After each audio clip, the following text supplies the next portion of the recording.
I've been using since I was 13, you know. When I'm not using, I feel like, I don't know, like not normal or something, you know, like Yeah.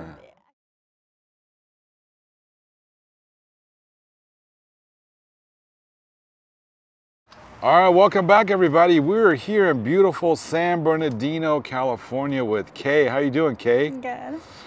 Do you give us permission to use this video on our YouTube channel? Yeah. All right, Kay. I met you up here at the gas station on East Street. We're not gonna give you the exact location, but what are you doing out here in San Bernardino? I don't know. Just surviving, trying to survive. Surviving? Yeah. Are you currently homeless? Yeah. Oh, you're homeless. Okay. Where'd you come from? Like, where do you usually hang out? Well, originally I was in Ventura County, Okay. and then I moved out here like 11 years ago or so. Did you do the IE? Yeah, and I mean, time just goes by pretty fast. Yeah. So you've been in San Bernardino, not a very safe city, right? I mean, it doesn't feel as, I don't know. It's whatever. Well, this area that I Everywhere saw is. you on, this is a nice little area by Cal State San Bernardino. I actually went to school over here. Yeah. This is a pretty safe area, but if you go down south by Waterman and Baseline, that area, you Yeah. don't hang out there, do you? I mean, I'm kind of everywhere. It doesn't, you know, you never know where I'll be the next day. But I'm like anywhere really. All right, Kay, can we take it back to the beginning? I want to know your whole life story. All right, where did it start? All right, where'd you go to middle school? In Ventura County. Oh, out there. Yeah. How about elementary also? Out there too. You remember a teacher that stood out at all? Just my 4th and 5th grade teacher, really. Yeah. After that, everything's kind of a blur. What was her name? Do you remember her name? Miss O'Brien and Miss Cole, I think. Shout out to Miss O'Brien, Miss Cole. Yeah. What stood out about them? I didn't have my mom at the time, so they kind of were like, they knew that, and they kind of like they would talk to me like extra, you know, just whatever, and so it made a difference a little bit. Where was mom? Running around doing her thing. Running around? From 6 to 13, I was with Dad. Okay, was there any abuse in the home at all? No, No. not really. I was just, I thought I knew everything already. Okay, so there was no physical abuse or anything like that? Okay, so tell me what happened at 13. I thought I was just grown, I guess, you know, and I just wanted to do what I wanted to do, and I didn't listen to nobody, and I had to learn everything the hard way. So Okay. I was just out, you know, running amok and getting in trouble for running amok, and that just resulted in group homes and juvenile hall, and, you know, just kind of growing up like that, thinking I'm 18 already, you know, but I wasn't, and so. So you were in the system? I was in the system, yeah. Okay. I was a ward of the court. Okay, what was your experience like in the system? I mean, I was in the system more of it because being from my choices, you know, so it wasn't because of anything being bad at home or this and that. It was just me wanting to do what I wanted to do. So, but being in the system, I mean, they kind of like reward bad behavior, you know, I guess, because like if I didn't like something, I would just like throw a tantrum and then, you know, leave, you know, and it was okay. That was okay. So I mean, that was just kind of they rewarded it a little bit, and I don't know how to explain it, but it just didn't help me, I guess. None of the things that we did there helped me. I don't think anything really helped me that. Okay. But I was probably not helpable. I understand. So you were in the system because of you claim your own doing. It wasn't your parents neglected you or anything like that. Now, did you have a learning disability growing up or any kind of disability? Not that we knew. I've kind of like diagnosed, and then also been diagnosed through as an adult, but I didn't know what was the problem or if there was a problem at the time, you know, but as an adult trying to like figure out why do I not feel normal? I mean, yeah, I've learned now that there's issues now.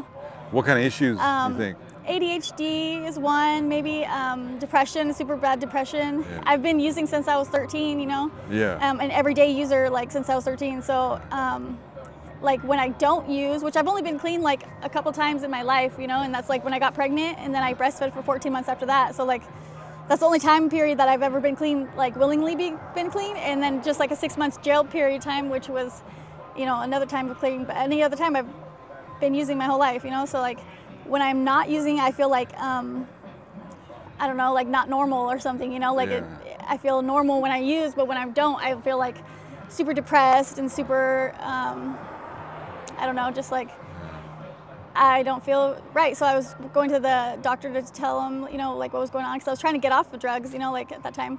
And she prescribed me on some stuff. She said I also was diagnosed bipolar too.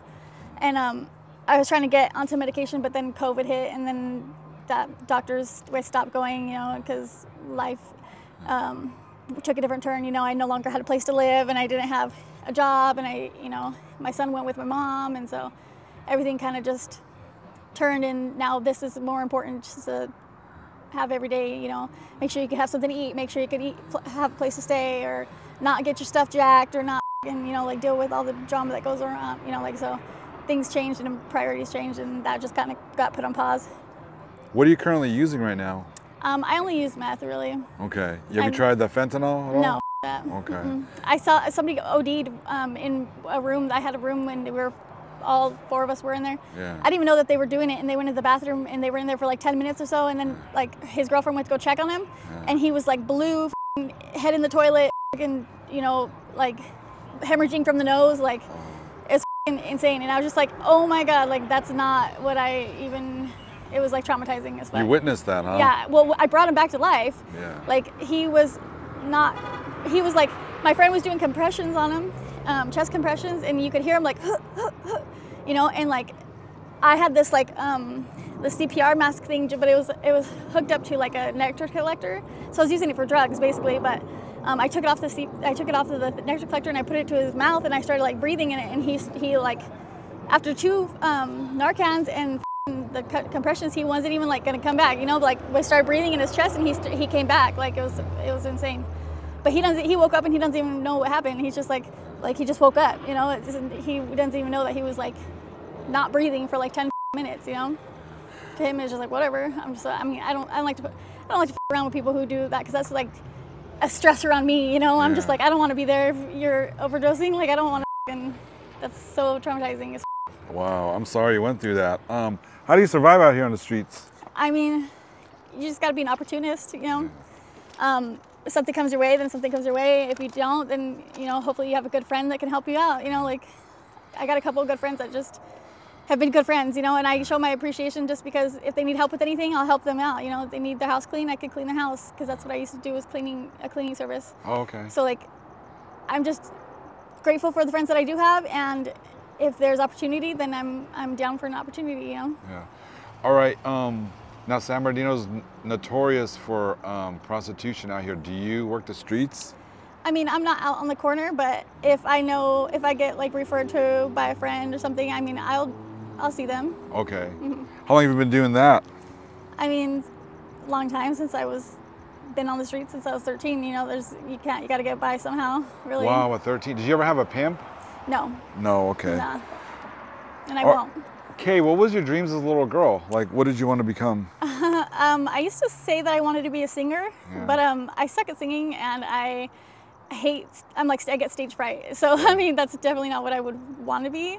I'm still trying to figure that out, honestly, myself. Like, I don't know what I still would want to be. Even I've had my own cleaning business, and that was cool, but it's like a lot of, you know, it's not what I would want still. It was your own business? Yeah, yeah. Oh, wow. It was called Freaky Clean Cleaning Service. How's your relationship with your parents? I don't really have a relationship with my dad, only because I'm using. So like, my sister, she uses too, but because he asks her, do you use? And she says no, then he'll still send her the rent money, and he'll still talk with her and have a relationship with her. But because he asks me, do you use? And I say yes, because I can't deny it. If it's the truth, it's the truth. You know, it is what it is. And so because I'm honest about it, then I'm just cut off now. So it's like, we don't have a relationship, period. And then my mom, I have a relationship with her because she's taking care of my son. She's taken care of him for a year now. Yeah. And, you know, but it's not a relationship that, like, I mean, I would like having with her, you know. It's just. Okay. Hopefully things will get better. Yeah. Are there feelings of emptiness that you're trying to feel by doing drugs or being with different men? I think that behavior maybe even brings on those feelings as well. Doing drugs, or even just being with, you know, men that there's nothing with. I mean, that can be a lonely feeling also. But I mean, I think even before all those too, you have that lonely feeling even before that too. So I mean, I guess yeah, but I think that just I think that's just you get used to that loneliness of, you know, it's just something that you just, it comes with everything, it comes with the territory. Okay. Now I'm not trying to be disrespectful Sure. with you, okay? Do your other girls abuse drugs because maybe you find it difficult to deal with the degradation of like sleeping with, you know, multiple men? Yeah. It makes things, it does make it easier, Okay. or seems to make it easier. Okay. Do you think you're a sex addict? I may be like promiscuous, you know, and I mean, I know I'm promiscuous, but I mean, I don't know if I'm like a sex addict if I consider myself that, but I definitely do think I'm on the higher end of The spectrum? yeah. When you were between 13 and 18, were you abused at all? Were you molested or taken advantage of? When I was younger, I was like 6-ish. Oh, you were? Who was that? My grandfather. I don't mind talking about it. I've Are you talked about sure? it for years, you know, in therapy and all that. I mean, it's not. Your grandfather? Yeah, my great grandfather actually. Oh, I'm so sorry. Yeah, it's a good. What's the best thing about your life right now? The fact that my son's taken care of and he's doing good, you know. Oh, okay. You plan on reuniting with them? Yeah. Okay. What's your most cherished memory in life, Kay? I'm gonna have to say still, you know, memories with my son. Okay. And that was when he was younger? Just, I mean, even just, I seen him just yesterday, so even just memories, any memories that I have with him, you know, that he has with me too.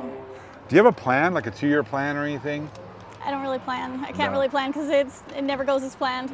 Would you like to get clean and live a sober life? If I was able to be clean and live a sober life and be happy still, you know.